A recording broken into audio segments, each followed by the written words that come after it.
The contents of the lab report are meant for educational purposes only. They're not meant to be misconstrued as medical diagnosis or treatment advice. Today, on the lab report, we're going to talk to Dr. Mike T. Nelson. Exercise physiology, nutrition, coaching. And we're going to get into some interesting terrain. That's right.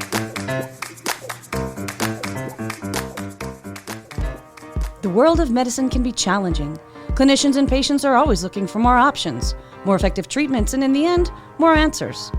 Functional and integrative medicine focuses on addressing root causes of disease. Here at Genova Diagnostics, we've watched this field evolve and grow for over 35 years. We've not only adapted, we've led. Join us as we talk about functional medicine, laboratory testing, and optimizing health. Welcome to the Lab Report.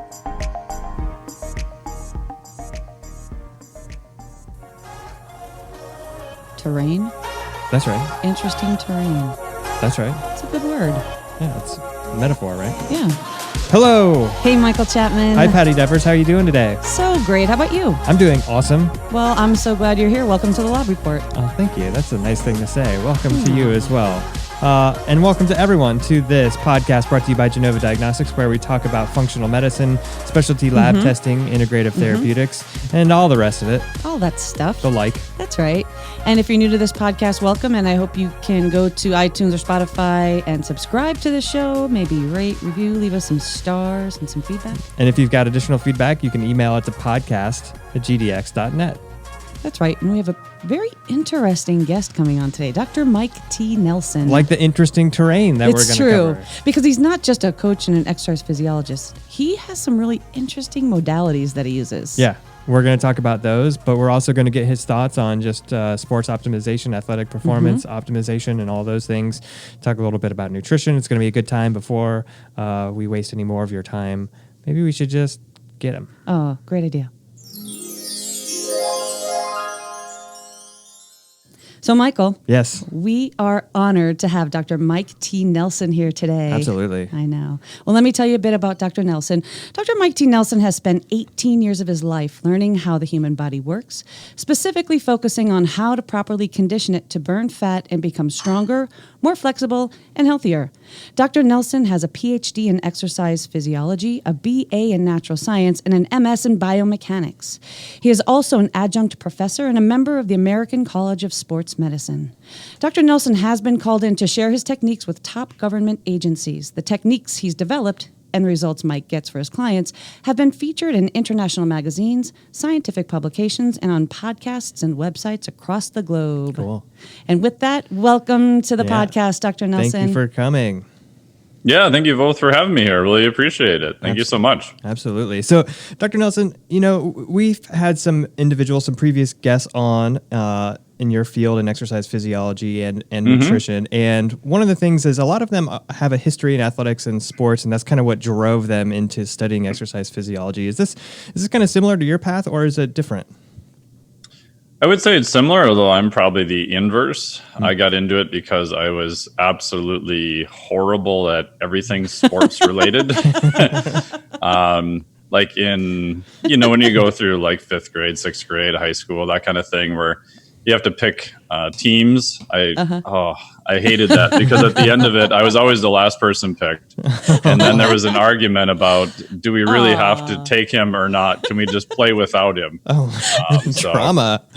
Yeah. And for a while, like up until later, I thought it was normal that balls hit you in the face. I just thought that this is a normal part of growing up and that you're not that athletic. And that's just part of how it is. And then later on, it turns out that when I was a kid, I had a lazy eye, or strabismus. And so what they did at the time, this is 4 years after I was born, so 1978, they said, we'll just patch the quote-unquote good eye, and they'll make the other eye work more because of it. And then voila, my eyes would track together. They said, oh, you're great. Don't ever worry about it again. So I didn't think of any of this until later. I took some courses from Z Health and some other visual courses. And as part of the courses, they're testing just basic eye function, just how your eyes move together and do different functions. And during the course, they're like, hey, you got to come test these guys' eyeballs. Look at this. This is crazy stuff going on.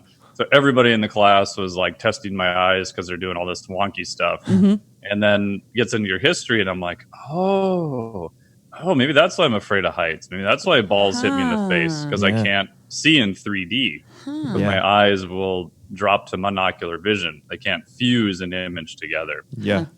So that, and I was 6'3", graduated high school. My first year of college, I still weighed 156 pounds. So kind of more like a eel-shaped rake than anything else. And I'm like, well, maybe I should do this lifting thing. Maybe, maybe that might be helpful. And spend the first 3 to 4 years just being a complete idiot and trying everything. And, it kind of gradually worked. And eventually, after many years, the highest I ever got up to was like 245, which some of that was fat. But even just trying to get across 200 took like years of, even once I was doing it, I'd say more intelligently. So that kind of drove me into physiology. Was one of the rare classes that was actually pretty easy for me. And when I did my undergrad at St. Scholastica in Duluth, Minnesota, they actually had cadavers for anatomy and physiology. And they got new cadavers every quarter, which is really rare for an undergraduate program, that your first anatomy and physiology experience is, actual cadavers that are in good shape, not one they've kept for 5 years and kind of doesn't look like anything else.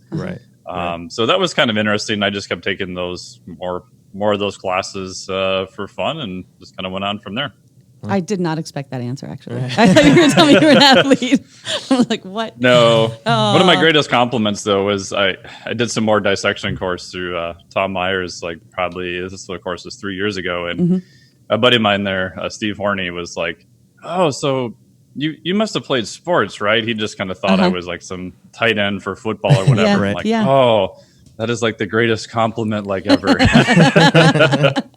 Well, we know that you have parlayed all of this into an amazing career of coaching. And among your program offerings at MikeTNelson.com, you do this comprehensive one-on-one coaching and nutritional personalization. But your coaching is a little bit different because you incorporate other things like RPR activation. What is RPR activation? Yeah, RPR is Reflexive Performance Reset, and it's an offshoot of a course originally from Douglas Heel called Be Activated. So that's how I got into it. A good buddy of mine, Cal Dietz, University of Minnesota, when I did my PhD, he was just around the corner from the lab that I was in. So I would go down and harass him with my random questions whenever I could. And he came to me about 4.5 years ago. He's like, hey, man, I got this guy. I'm flying him in from South Africa. You got to take this certification. I'm like, what are you talking about? I'm like, how much is it? He's like, oh, it's just like $1,500 for 2 days. And I'm like, well, what do we do? Like, what is it? Like, oh, it's the craziest stuff you've ever seen, man. You got to do it. I'm like, okay, sure, whatever. So I signed up to this course, and the Be Activated model is more of a medical model. So you're doing kind of hands-on work on each other. And then the offshoot of that is RPR, Reflexive Performance Reset, where you're doing the work on yourself. So what it looks really crazy, but you're kind of poking around your sternum to get your diaphragm to work better. You're poking around the back part of your head, kind of near the base of your skull, to get your glute max to work better. Like, how are these points even related, right? They don't seem to make any sense whatsoever. And they're kind of a combination of acupuncture, acupressure points, embryological development. So one of the reflexes in kids is when they learn to tilt their head back up, that corresponds to them getting hip extension. So there's a little bit of a reflex where if you work on those little muscles in that area, your glute max tends to work better. So it was super interesting. Where now an online, so I do this hands-on work in person quite a bit. But for online model, I can then sort of translate that into it. So I give them a series of warm-ups where they're working on themselves. And then over time, they'll say, okay, here, let me perform a glute bridge, for example. Like, where do you feel it? Oh, the front part of my hips are really tight. Okay, so maybe we need to do more activation for the rectus femoris, the psoas, muscles in the front so that they can relax under the load, do some more glute max stuff, do some diaphragm stuff. And I can tell them what exercises these RPR points to do on themselves. They can go do them and then report back, oh, yeah, that feels a lot better. I can feel my glutes now. Or send a video doing a squat or different things like that. So it's nice that it gives them a way of doing their own activation work on themselves at the end of the day. That's interesting. That's fascinating. That is fascinating. Yeah, and it's I'd love to see like kind of some of the mapping around all the points and just get some interesting insight there. That's really interesting. You also use some interesting training and biofeedback methods like daily undulating periodization and dolphin microcurrent. We've talked a little bit about biofeedback on this podcast before, but what is daily undulating periodization? Yeah, it's just a fancy name for different ways to set up stress throughout the week for lifting. Okay. So even I'd say a more simpler way is most clients probably don't need to get that fancy. But if I were looking at what are their particular goals, kind of the old school bodybuilding way, which can work if you're a very, I'd say, advanced person, is you have, Monday is your standard, dude bro chest day. And maybe Tuesday is arm day and Wednesday is back and bicep days, whatever. It's kind of split out between these kind of body part type things. Right. And you may not really do a lot of chest stuff again until the following Monday, because everybody knows it's Monday's National Bench Press Day. But what I found is unless you're a really advanced athlete, like you can probably take that workload and spread it out more over the course of the week and not go as much into fatigue. So for example, I may have a more whole body hybrid type day, starting with deadlifts on Monday, some accessory work. Wednesday, maybe a little bit more upper body focused, but they're still doing maybe some pressing on Friday, maybe some light arm work on Thursday. I'm trying to take all of the load or the stress that I'm applying on their system, instead of hyper concentrating it into one day, we're spreading that out over the course of the week. So if you look at something like the triceps, right, they're probably getting hit like almost 4 times a week. Right. Even lower body stuff, if they're doing especially some rower like concept 2 work, they're probably getting hit almost every day or every other day. But you're not going super far into high levels of fatigue. So you can recover and come back and do it again. So it's a little bit more of a high frequency-ish model. And I just find that people can keep the quality of work that they do a lot higher, and they just make faster results and gains from it. So it does seem to result in the same type of gains at the end of the day. I think it's similar, but if we look at, say, someone who's not super advanced doing all their chest exercises on Monday, by the time they get to their 3rd or 4th exercise, the quality or how much even just volume they're moving is usually quite a bit less. So by spreading it out, I find they can lift a little bit heavier and do more volume, which is going to be, if their goal is hypertrophy and even strength, one of the main things that we're going to be after. And because the quality is a little bit higher, they're lifting heavier loads and doing a little bit more work. They're going to see a little bit better results from it. And then on the mental side, even if their whole goal is just trying to add as much lean body mass as possible, it's really, really hard to measure that. You can use scale weight, you can use some other things, but we're not tossing people in MRIs like, every 4 weeks to try to figure out if they've gained, 1 or 2 pounds of lean body mass. Right. But if we're monitoring performance pretty closely, we can look and see, okay, for that, bench press of 165, you did 5 reps, and then now you've done 3 sets using 6 reps. So not a big difference, but you're still doing a little bit more. Yeah. And if we're doing a little bit more over time, or keeping the quality of the work the same, we know that we're sending that stimulus to add more lean body mass, assuming, the calories, nutrition, everything else is correct. Right. We're trying to measure the actual thing that we want. It's really, really hard to do because there's a lot of noise in that measurement. Yeah. But performance doesn't take a lot of tools to measure, just a simple notebook and counting some reps.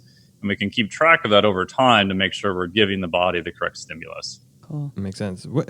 Tell me a little bit about this dolphin microcurrent. How do you use this? So I got into this with the Swiss conference in Canada probably 3.5, 4 years ago. There's a guy there who has these 2 kind of handheld looking devices, and they're making all these weird kind of beeping noises. So I'm walking by and I'm thinking, what the heck is this thing? This looks insane. And so I'm talking to him like, hey man, do you mind if I just watch for a while? He's like, yeah, it's fine. So a guy comes up with just this mangled ankle that he had in a motorcycle accident years ago. And so guy's working on it. you could see it literally kind of like change color and get a little bit more lifelike looking. I'm like, wow, that's crazy. So he's like working on people. I said, hey man, do you mind working on me? He's like, oh, sure. He said, what do you got going on? I said, well, I got a midline scar here from when I had open heart surgery when I was 4.5. It's like, oh, okay. It's like, oh, take your shirt off, lay down on the table. So I take my shirt off, lay down. He looks at me and he goes, this will change your life. I'm like, I don't know, man. This seems like pretty crazy stuff, but what the hell? I'll try it. Right. So he works on the scar for probably half hour, does a few other things. And I'm saying, how does this work? Like, what are you doing? It's like, oh, we're passing a little bit of microcurrent from one electrode to the next. It can help with local ATP, and scars are kind of more insulated, materials. So they're making them more conductive. And then you connect them to some acupuncture points. And I don't know, it all sounds kind of weird. And he's like, well, we're changing the autonomic tone of your body. So you'll become more parasympathetic, so more relaxed. I'm like, oh, that's cool. I said, I measure my heart rate variability each day. So I said, I can come back tomorrow and see if there's any change. At this point, I thought he was going to be like, oh, well, that doesn't always happen, And he's like, oh, that's cool. Let me know what you find. Right. I'm like, well, that's rather optimistic, knowing that I'm going to show back up here tomorrow and, point to little numbers and stuff. So I got done and I woke up the next day, and even that night, like my resting heart rate dropped by like 8-10 beats. My HRV went up like 15 points the next morning. Stayed up for like 3 days, which is pretty rare. So I went back and, ended up buying the units and took their courses. And I primarily use it for scar work.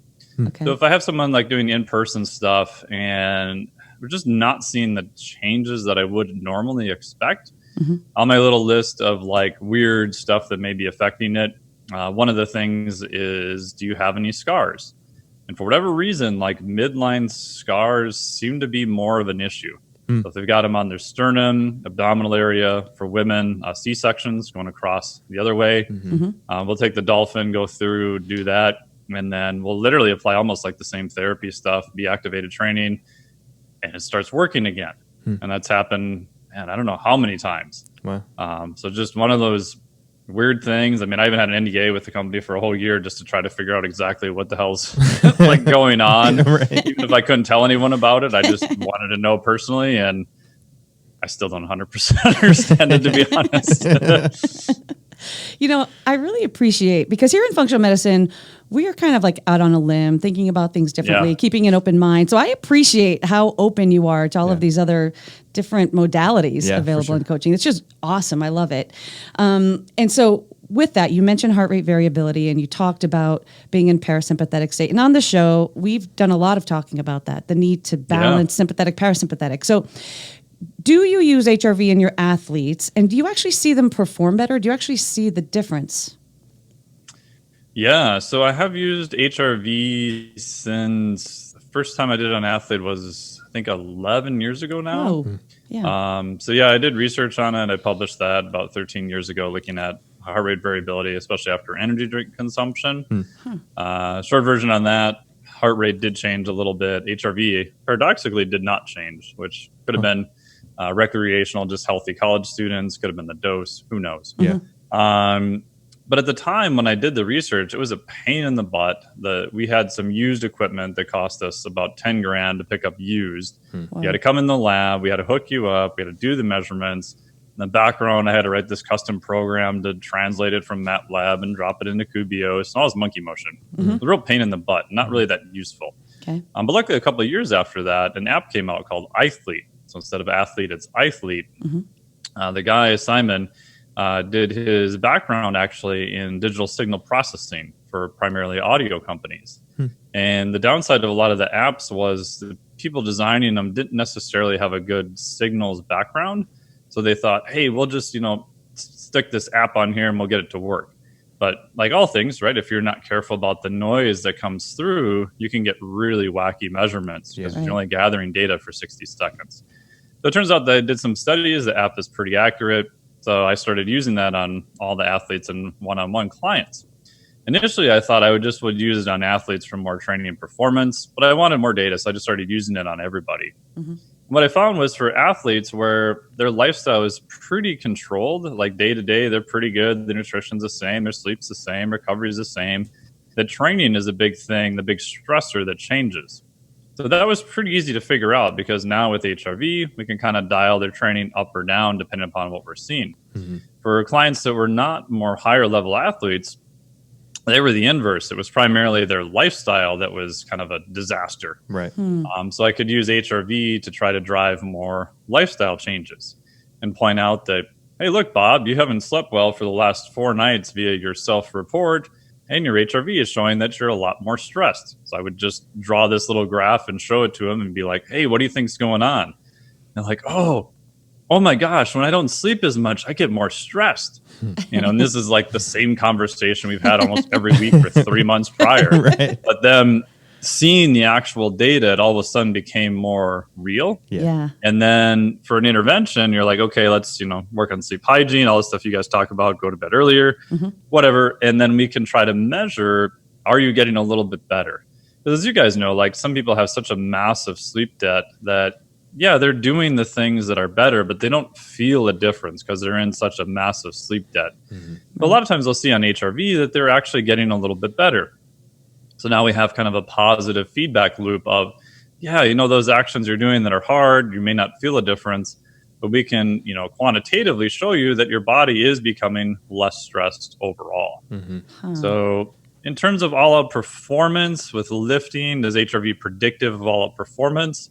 Not so much, really. Endurance, maybe. It's kind of split on that. Okay. But I do think it's really good at determining what the cost is.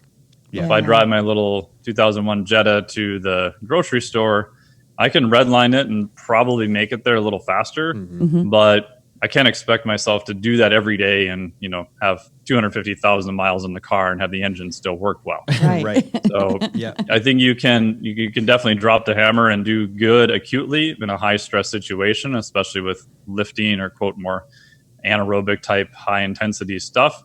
But there's going to be a cost associated with that too. So I think HRV is really good at looking at what is the cost of training or all of your lifestyle together, so that over the course of maybe we're going to be training together for 6 months, now I have the decision of, okay, do we really want you to drop the hammer and take 3 shots of espresso and do well in the gym today, but that's going to cost us training for the next 2, 3, 4 days. Mm-hmm. If it's a competition, yeah, by all means, go for it. Right. If it's just another training day, probably not worth the cost to do that on your recovery on the back end. I think that's the part that people forget is they get super hyper focused on the acute performance and not necessarily what is the cost of doing that on that particular day. I like that. Well, what about other wearable devices like continuous glucose monitoring? Do you use any other wearables besides HRV?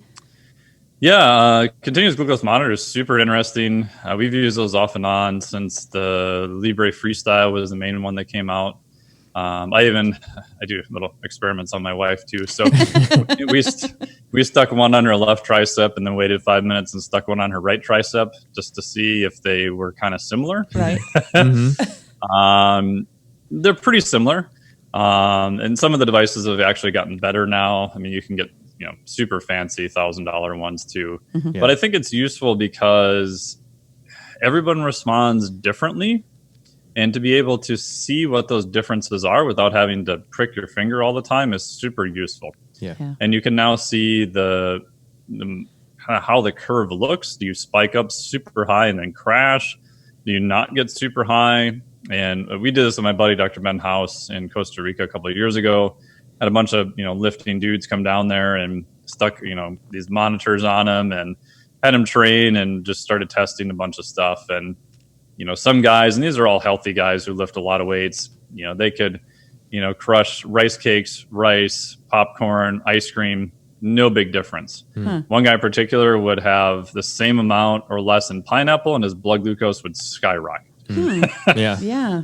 So there's some stuff from the Weizmann Institute at Israel, a huge study they did in Cell like many years ago. I know Rob Bolts talked a lot about it too, that I think the amount obviously matters. The state of your physiology matters. When you're doing it matters. Is it in the morning? Is it after exercise? And it appears even if you try to standardize for fiber and glycemic index probably isn't that useful. Even if you try to standardize for those things, just the different types of food in some people will still have a different response. Yeah. So I think it's useful if you're really getting down in the weeds and there's stuff you can't figure out, to try to look at some of those things, I think is actually really useful. Yeah. Great. And in your athletes, do you use that type of information to kind of predict and alter their diet for, long-term performance? Yeah, we can. I mean, the progression I typically use is making sure their quality is good, making sure they're at the right quantity, especially if you're talking about athletes. A lot of them tend to dramatically undereat. So we'll watch performance very closely. We'll watch their heart rate variability, right? Because if you're undereating and you're still trying to perform at a level, that's going to be a stressor on your body. Now, if you're doing that for body comp on purpose, that's different. But if you're just looking for all-out performance and trying to maintain your body comp where it's at, from there, usually I'll have them start with just a precision extra in the morning, just do a fasted blood glucose in the morning. Sometimes if that's kind of high or kind of wonky, or they want to go down to the next level, or they don't feel good during exercise and we can't really figure out what's going on, then I think using like a continuous glucose monitor is useful. Usually we'll use it for only about 2 weeks. And then the first week I'll tell them just don't do anything different. We're just going to do exactly the same thing that we've done for the week before. And I kind of want to see the plan that we've been doing. Is there anything that kind of jumps out? Right? Do we see a big spike? Do they go in hypoglycemic at night? Are they seeing anything weird? The next week we can do kind of crazy experiments and do like the morning 2 Pop-Tart test and stuff like that. And just kind of see how metabolically flexible they are. How well can you handle fasting? How well can you handle just high bolus, injection of glucose per se too. And then we can play around with different types of foods also. Makes sense. Great. And that's a good segue, switching a little bit to nutrition, which is another huge focus of your teaching and coaching. You host a podcast called the Flex Diet Podcast. So can you talk a little bit about what you mean with respect to the Flex Diet? Yeah, so it's a certification that I came up with. It's the Flex Diet certification. So I wanted to figure out a way of, with nutrition and recovery, one, how do you set it up as a system where, say, one person in a bigger kind of CrossFit type gym can do a semi-customized approach of nutrition for everyone in the gym without pulling their hair out. So that's initially what I set it up as, because I would go to a lot of these gyms and you'd see a lot of really good training. You'd see a lot of very educated coaches. You'd see individual plans. You'd see a lot of stuff that's really, really good. You ask them like, well, what do you do for nutrition? It's like, oh man, we tried it and it was a disaster.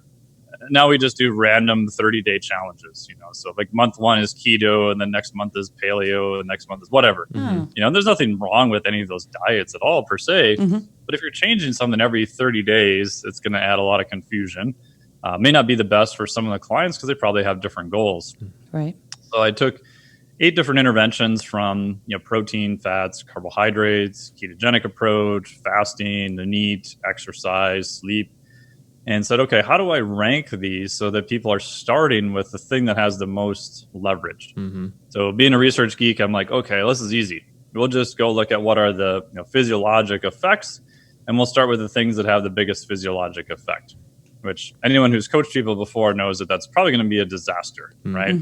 Because you could argue that sleep is probably near the top of that list, if not number 1, number 2.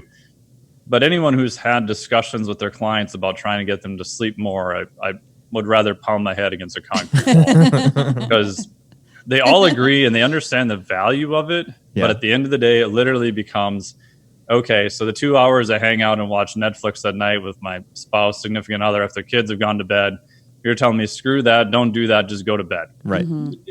Kind of, right? So now you're into a whole value judgment of their life, and they're not going to change stuff. And so what I did is I created something called coaching leverage, which is the physiologic effect times the psychological aspect of the client's ability to change.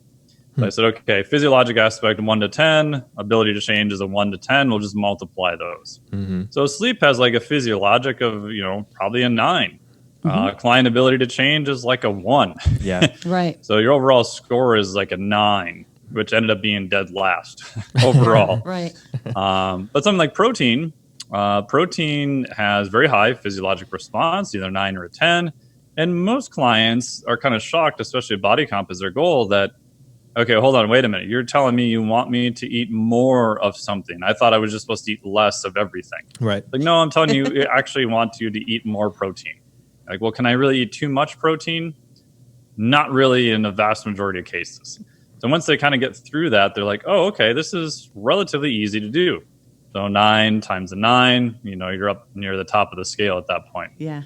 So you're leveraging the things that have a physiologic effect, and then also the things that clients are more able to do. So you're trying to rig the system in favor of the clients. Mm-hmm. And then the whole framework then is set up on a flexible approach using metabolic flexibility and kind of flexible dieting. So people have a choice that they can kind of make. The analogy I use with coaches is, imagine if you're going to go bowling and your whole goal is just to hit as many strikes as possible, right? And you've got Bob, again, who's never bowled in his life. Mm-hmm. And you could be the best bowling instructor in the world, but to get Bob to bowl strikes day after day, time after time, it's going to be pretty hard. Right. But now if we just inflate the little bumpers on the side of the bowling alley, and your whole goal is just to get the ball down and knock some pins down. Yeah. Right. Your whole goal now is like, don't end up in lane 3, stay in this lane, weave around all you want, and just hit some pins. Right. Right. So trying to set up a system where it's more like, bumper bowling, where your goal is, you're going to weave, you're going to make changes. That's part of life. We want you to do that because we want you to learn what is beneficial for you so that you can continue to do it when we're not working with you. And again, we want you to make some success too. Yeah. And it just allows a better and easier on-ramp for people. That's fascinating. It makes me wonder too, did you do any ranking of mind-body practices? Like, did that fall down toward the bottom around where sleep is? Or I don't know whether you've looked at that. Yeah, I think they're definitely useful. But again, the explanation for clients whose main goal is performance and body comp is a little harder to get to. It's not as direct. Yeah. And therefore, getting buy-in, I find, is harder. Yeah. So what I do personally is if they can come to me in person, I'll do some of the deactivated hands-on stuff. We'll do a bunch of testing beforehand. We'll do testing after. And my whole goal is literally to make them more in tune with their body by demonstrating how different they can feel within the course of 2 hours. Right. So if I can sandwich a massive difference in a short period of time, because our nervous system is very much comparative. Yeah. I live in Minnesota where it snowed. I'm actually in Texas right now. But if it's 20 below Fahrenheit in Minnesota in the winter, and you walk into my townhouse, you're like, oh my gosh, it's super warm in here. It's 65 degrees. That's a 85 degree difference in a matter of seconds. It feels amazing. Right. But if you're hanging out in there all day, you're like, oh, it's kind of chilly in here. Right. So if you can get a massive difference in a short period of time, you can perceive that much easier. Yeah. So when I do hands-on in-person work, that's kind of my goal, is to get them the highest level function in the shortest amount of time.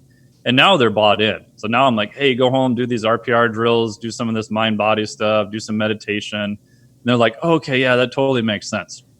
Right. Online, it's a little bit harder because they kind of have to, do some of it first and feel better. I felt meditation was the same way.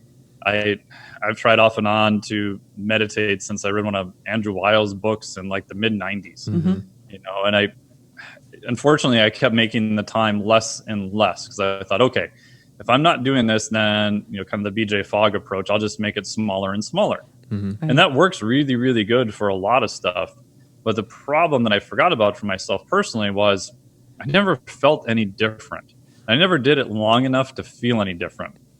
So I went on a mastermind retreat a couple of years ago. My buddy Mike Bledsoe was doing some Wim Hof breathing on the beach. We were hanging out in Mexico. And we did this for about a half hour. I was like, oh my gosh, I feel like completely different, right? So you're going through periods of very, supraventilation, like breathing really hard and then not breathing. And when I got to the not breathing part, I was like, oh, this is what quiet feels like. Holy crap. Yeah. This is what I've been looking for. So I'm not saying that everyone needs to do 30 minutes of Wim Hof every day, but I do use even just 3 rounds of it to get people that they're just chilling out. They're laying down. They're not moving. Heck, they're not even breathing. It's like, oh, that's what quiet feels like. Oh, okay. Right. Right. And once they have that, sensation, right? The old saying, feeling is believing. Then you can transition them into, other forms, because now they know what they're trying to do. Right. Yeah. So, doing more what I call the Zen style, just stare at a tree type thing, is super useful. And I think that it, people would benefit from doing it.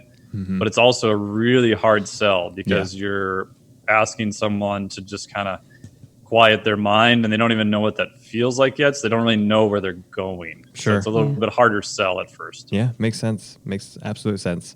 You mentioned a little bit about protein, just kind of shifting gears too. We've talked quite a bit about protein and what is optimal versus adequate protein intake. What do you usually recommend for your clients around protein? Yeah, it's a good question.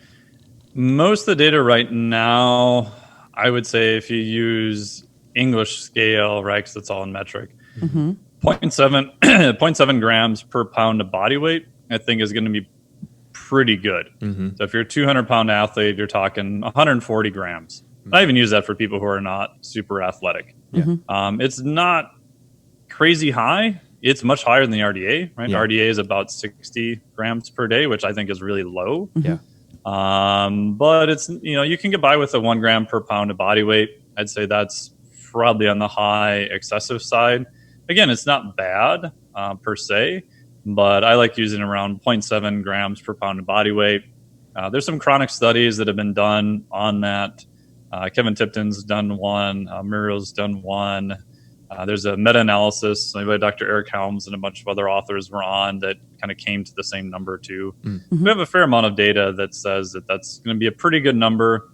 We do know that if you go half of that, there's a study done where they did 0.7 versus 0.35. And these were not necessarily in people that were training, but they just radically slashed their calories by 50%. So a pretty extreme fat loss case. In that case, again, they were not resistance training. They did lose lean body mass by quite a bit. So we know that if you are going hypocaloric, especially without resistance training, and your protein is very low, even at the RDA amount, you're probably going to lose lean body mass, which is not good. Right. That's interesting. There's a lot of differing opinions on there, so I like your input there, Dr. Nelson. It's one of those controversial topics. Yeah, it's a big can of worms, but in my biased opinion, a lot of the stuff related to longevity and low protein is very hypothetical, at least in humans. There's some good animal data that gets into whole caloric restriction, things of that nature.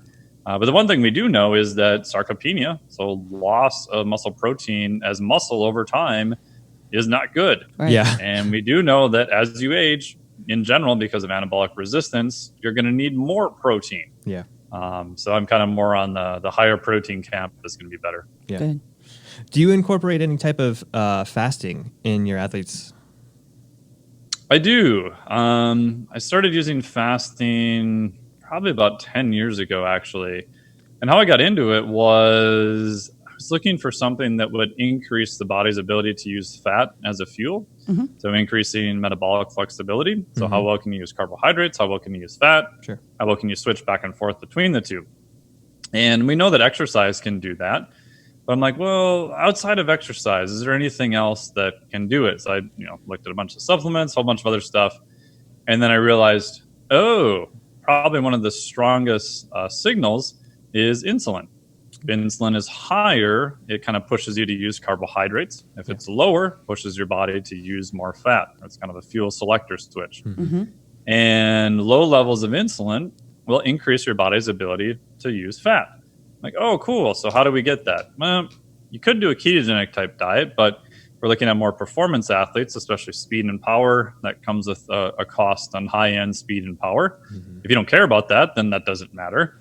Some people don't like doing a ketogenic diet because they like eating carbohydrates. So compliance can be an issue. If your favorite foods are, olive oil and bacon and fatty steaks, then you're probably fine. So depends on the person. And what I found was that, fasting. You mean like just not eating? When you don't eat, there's no food coming in unless you're, doing shots of olive oil or something weird like that. Then your insulin levels become pretty low at about 18 hours in healthy people. If you're more overweight, it could be longer. It could be up to 36 hours, a couple studies on that. And when insulin is lower, it's going to push your body to use more fat for fuel. Like, okay. So if we can just fast for a period of time, so I'm a bigger fan of doing a longer fast, like once, maybe twice a week. So a 19 to 24 hour fast that someone would work up to. Then we're pushing the body via low levels of insulin to use more fat as a fuel independent of exercise. Right. And of course, when you're fasting, you have the benefit of you just cut out a whole bunch of calories for that day too, because calories obviously do matter. And when I started doing it, my thought was, oh, that's all great, but when I apply this to actual people and clients, it's going to be just a disaster, right? No one's going to want to fast. It wasn't popular then. Everyone thought it was a bunch of Looney Tune stuff. And the biggest mistake I made was on myself, just trying to go from eating every couple hours to doing like a 20-hour fast was just a disaster. And I'm like, oh, crap. So it'd be like someone coming into my garage gym and being like, yeah, I've never deadlifted before. Oh, that's okay. We'll just put 405 on there and I'll just yell at you to try harder if it doesn't come up. Right. Unless you're Andy Bolton, it's just not going to move. So, but what if we go, oh, let's just pick Monday and let's just push breakfast out by like 2 hours. Right. So you ate at 8 p.m. You normally eat breakfast at 8 a.m. Have breakfast at 10 a.m. Right. So voila, you automatically did a 14-hour fast. And let's just push it out by a couple hours the following Monday. So let's not try to do this every day because it is a stressor. Let's try to do that the following Monday. And after about 4 to 8 weeks, most people, not everyone, but most people could do a 19 to 24-hour fast, like relatively easy. And I was kind of shocked that the compliance was, if I did a gradual approach, pretty good. It was actually much better anecdotally than doing a couple of very low calorie days or protein only, or I tried a whole bunch of different versions. And I think there's just something about the simplicity of just don't eat anything that has calories. Right. It makes it very clear. It makes it kind of, when you're on, when you're off. It's easy to follow. It's easy to track. And even just something about having a low caloric lunch. Like as soon as you start eating, it's hard to go back and do another longer fast afterwards, I found, versus just not eating for that period of time. And then the check I have at the end is they have to report back what is their kind of post-fast meal. And I want it to be just something that looks normal, right? Just high protein, veggies, some fat, some starch if that's, in your macros or where you're at. And then that's it. Like pretend that never happened. You don't need to make up for it. You don't need to do anything crazy. And if their post-fast meal ends up, getting stuck at the Chinese buffet for 4 hours, eating everything in sight, okay, yeah, we probably went a little too hard on your fast, right? Because now you feel like you're really trying to make up for it. Right. So if I did those things, I find that it works pretty good for most people. The caveat is I don't personally use it for clients who are very high stress, who are under eating, and whose solution when they get stressed is to not eat. They kind of have an inverse problem. And I find longer periods of fasting, like I said, can be a stressor to some people. So if they're really high stress looking at their HRV, I probably won't use fasting. But for other people, if they're, healthy metabolism, everything else is good, I find it definitely can be helpful. Cool. Well, Michael and I have been to your website several times, and there's this cute. There's this cute little icon on your website. Can you tell us about the children's book you co-authored with your wife Jody, which stars Mr. Mole, who plays plays an interesting part on your website? So talk about Mr. Mole. Yeah. So it started off as kind of a joke that my wife. When we first got married, she would run around at night turning all the lights on, and I would turn all the lights off. And she came downstairs once and turned the lights on, and I would just happen to be looking up at the light at the same time. And I was sitting down basically kind of more in the dark, and my eyes are like super squinty. She's like, "Oh, how's it going, Mr. Mole?" So it kind of became this running joke. And then we're like, well, what if we wrote a book about sleep and the different effects of, sleep? But what if we made it a children's book? Because, trying to get, kids to go to bed is usually a big issue for a lot of parents. We have a lot of nieces and nephews. Yeah. I'm like, what if we made it a children's book for adults? Right. So if we can sneakily get them to read this book to their kids and be like, oh man, maybe I should be doing some of this stuff. Right. Sneaky. Because they're not going to read it to themselves, but they'll read it to their kids, right? People do more for their kids and their pets than themselves. Yeah. So, and we had her nieces and nephews were the illustrators in it.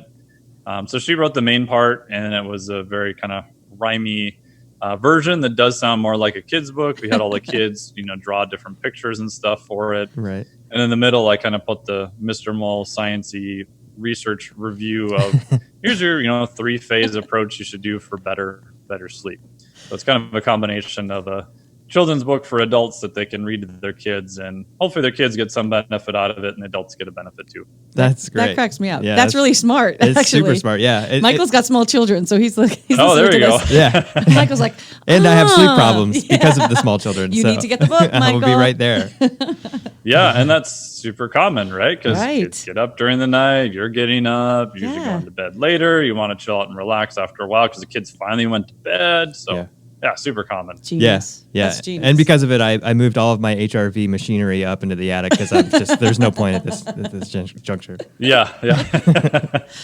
Well, understandable. Well, Dr. Nelson, I want to say thank you so much. This has been a really great conversation and fascinating. Before we let you go, there is actually one additional thing. We have this little question called the fireball question that's a little bit left of center. And we were talking beforehand, and we were trying to think of, we have some bets going on about what the T stands for. We have a debate. And so we're wondering if you can explain to it, or just let us know what the T in Dr. Mike T. Nelson stands for. Well, the running joke I tell people is it's for tiger, but it's actually not. It's Thomas. It's my dad's name. Oh, That's see. what we had. My guess was Thor. I was like, this has got to be a strong middle name. Yeah. I started doing it because in my high school alone, I didn't go to a very big high school. There was 2 other Mike Nelsons. So that got to be super confusing. Yeah. So I just started putting the middle initial there and basically just kind of kept it. People have ever watched Mystery Science Theater 3000. Yep. Right? Yeah. The host was Mike Nelson from Hopkins, Minnesota, actually. Oh, wow. That's great. awesome. Yeah. Well, we can't thank you enough. We're honored that you spent the time with us today, Dr. Nelson. And we want to encourage everyone to go to miketnelson.com and to check out your Flex Diet podcast. And we're just honored that you spent time with us today, sir. Yes, thank you so much. And if people want more information, I have a free ebook for them, which I'll put them on the newsletter list, which is where most of my information goes out. They can just go to the Lab Report ketoebook.com. Great. Awesome. All one word, the Lab Report ketoebook.com. And it's just an ebook on, should you do a ketogenic diet? Because that's probably still the number one question I get. So I went through and even made a little flow chart and everything for people. That's Perfect. awesome. We'll link it in the show notes. Yeah, absolutely. That's great. Thank you so much, Dr. Nelson. Yes, thank you so much for having me on. I really appreciate it. Take care. Take care. I'm going to get me that ebook. You should. Yeah. We linked it in the show notes. I'm going to get it because we ask that question all the time. Should I do keto? Mm-hmm. And by I mean I. Well, we ask that every week on this podcast. And so it looks like Dr. Nelson has done that work for us. That's perfect. So I just got to read it, and then I'll have my answer, and I'll decide whether or not to do keto, depending on whether I feel like it. Oh, my gosh. Well, I'm going to look into the dolphin microcurrent thing. You know, what he was saying about the midline scars and stuff like that, it's actually really interesting because in acupuncture, they talk a lot about how some of these surgical incisions can disrupt the meridians. Wow. And there's actually acupuncturists out there that's like their specialty is to reconnect the meridians that were destroyed from their surgeries and their scars. And that's why I liked him so much, because he's just open to all these new ideas and alternative therapies. I just thought he was so intriguing there. I'm just going to say it. Go ahead. Well, that was fun. That was really fun. We should have him back on again. Agreed. And in the meantime, we should talk about what we're going to do next time. What are we going to do next time? Next time on the Lab Report, we're going to talk to Dr. Elena Zinkoff. Yeah, she wrote a whole book on resetting cravings. And she's a naturopath, so I'm going to feel right at home. Yep. As much as I can on a regular basis. True. You've been listening to the Lab Report. If you like what you hear, please subscribe to our podcast, rate us, and leave us a review. To learn more about Genova Diagnostics, visit our website at gdx.net. There you'll find information on specific testing, educational resources, and how to connect with our show. Call us at 1-800-522-4762 or email us at podcast@gdx.net.